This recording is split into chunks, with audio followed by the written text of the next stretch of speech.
আরেকটি বিদআত তারা করে, সেটা হচ্ছে যে বছরে একটা দিন নির্ধারণ করে। কোন দিন? মৃত্যু দিবস। এই মৃত্যু দিবস, জন্মদিবস যেমন খ্রিস্টানদের মধ্যে প্রচলন ছিল, মুসলমানদের বেদাতপন্থীরা এটাকে খুব সভ্যতা দেয়, মান্যতা দেয়। সেই দিনকে মনে রাখে, রাখার পরে বলে যে আজকে তোর বাপের মৃত্যু দিন, আজকে বাপের নামে কিছু ভাত দাও। বাপ কি তোমাকে দিন নির্ধারণ করে তোমাকে ভালোবেসেছে? বাপ কি দিন নির্ধারণ করে তোমাকে তোমার চিকিৎসাপত্র করেছে? বাপের ভালোবাসা সীমাহীন ছিল, মায়ের ভালোবাসা অগাধ ছিল, তাদের কোনো সময় ছিল না। তোমার বাপ তোমাকে দুনিয়াতে রেখে গেছে। বলা হয়েছে সুস্পষ্টভাবে যে ওয়ালাদুন সলিহুন ইয়াদউরা, ওয়ালাদুন সলিহুন নেক সন্তান, আর সাদাকাতুল জারিয়া, এগুলো কবরে শুয়ে থেকেও সে নেকি পাবে। তুমি যদি বছরে একবার সেই দিনকে নির্ধারণ করে বাপের নামে কিছু দাও, তো ফেরেশতারাও বছরে একদিন সেই নির্দিষ্ট দিনে তোমার বাপের কবরে নেকি পাঠাবে। কিন্তু তুমি যদি বাপের নেক সন্তান হও, তাহলে নির্ধারিত দিনকে তাই করে কেন? সেই দিন আসবে, দিবস পালনের উদ্দেশ্যে তুমি ভাত বিতরণ করবে কেন? বরং যখন বিশ্বনবী মৃত্যু দিবস, জন্মদিবস এই সমস্ত জিনিসের খিলাফ কথা বলে গিয়েছেন, বলা হয়েছে যদি কেউ কোনো ধর্মের অনুসরণ করে, অনুকরণ করে, তার সাথে তার হাসর হবে।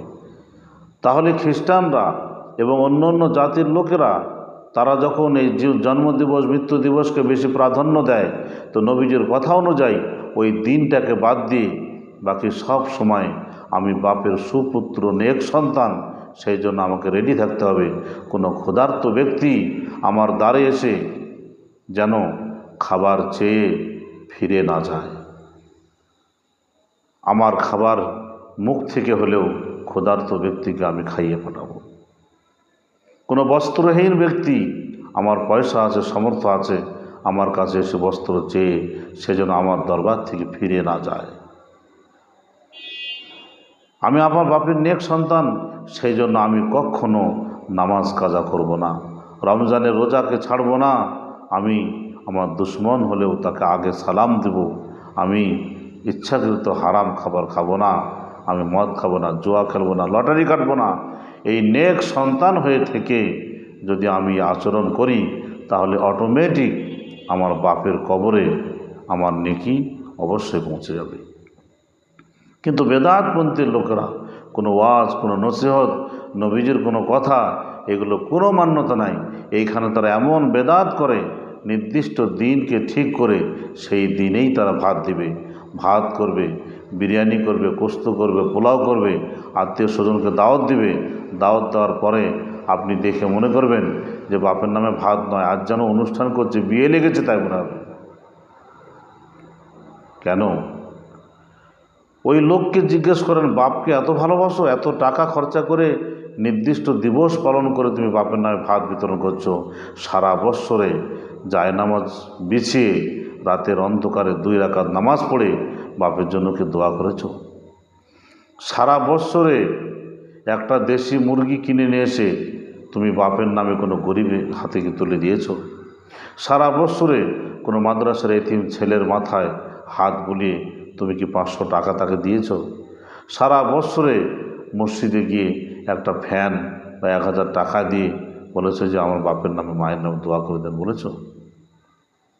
সারা বৎসরে তুমি কি বাপ মার নামে একটা রোজা রেখেছো? তুমি কি সপ্তাহে মাত্র একটা দিনও বাপের কবরে, মায়ের কবরের সামনে দাঁড়িয়ে তুমি তার জন্য দোয়া করতে পেরেছো? তুমি কি বাপ মায়ের নামে প্রতিদিন 1 পাতা কোরআন শরীফ তেলাওয়াত করতে পারো? না, এগুলো সব কষ্টের কাজ, এতে খাওয়া নাই, লাভ নাই, ভুড়ি ভোজন নাই, এই জন্য এইগুলোতে সে বান্দা নাই। বান্দা বাপকে ভালোবাসে, বিরিয়ানি করে, কুপ্তা করে, কাবাব করে, সেই বছরে একটা দিন নির্দিষ্ট করে। দেখো তো, আমার উপর রাগ করো না, আমার কথায় দোষ নিও না, নিজে তোমার আমলকে যাচাই করে বাছাই করে দেখো তোমার আমলটা মুসলমানের হাদিস কোরআনের সঙ্গে মিলছে, নবীজির কথার সঙ্গে মিলছে নাকি খ্রিস্টানদের সঙ্গে মিলছে, দেখো, যাচাই করো। বিস্তারিত শুনতে আসুন পরের ভিডিওতে। আসসালামু আলাইকুম রহমতুল্লাহি ওয়া বারাকাতুহু।